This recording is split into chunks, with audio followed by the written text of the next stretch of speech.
আমাদের দেশে আরেকটা অসভ্য সংস্কৃতি আছে, এটি হলো নেতা যত বড় তার এলাকায় উন্নয়ন হবে তত বেশি।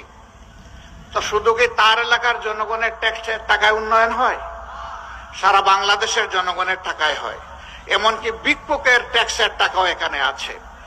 যারা কষ্ট করে ভিক্ষা করে রাস্তায় রাস্তায় ঘুরে অথবা ফুটপাতে বসে থাকে, হাত পাতে মানুষের কাছে দুয়ারে দুয়ারে যায়, মা বাবা আমাকে একটা কিছু দেন, এইটুকু হাতে নিয়ে সন্ধ্যাবেলা যখন সে নিজের পেটের যোগান দেওয়ার জন্য দোকানে ঢুকে, তখন সেই লোকটাকেও কিন্তু জিনিস কিনতে গিয়ে ভ্যাট দিতে হয়, ভ্যালু এডেড ট্যাক্স।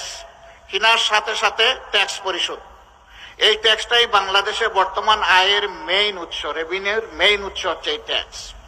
এখানে কোনটা আমার ভিক্ষুক ভাই কিংবা বোনের ট্যাক্স, আর কোনটা বড় লোকের ট্যাক্স, কোনটা ব্যবসায়িক ট্যাক্স, কোনটা একজন বড় সার্ভিস হোল্ডারের ট্যাক্স, এইটা আলাদা করে রাখা হয় না। রাষ্ট্রের ট্রেজারিতে সমস্ত টাকা একই জায়গায় থাকে।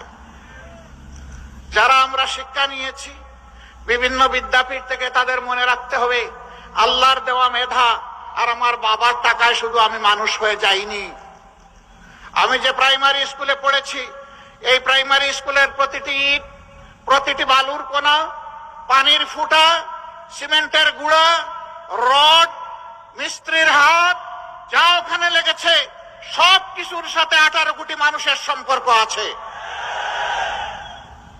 সুতরাং আমি শিক্ষিত ব্যক্তিটি 18 কোটি মানুষের কাছে দায়বদ্ধ, কারণ তাদের টাকায় আজকে আমি মানুষ হয়েছি।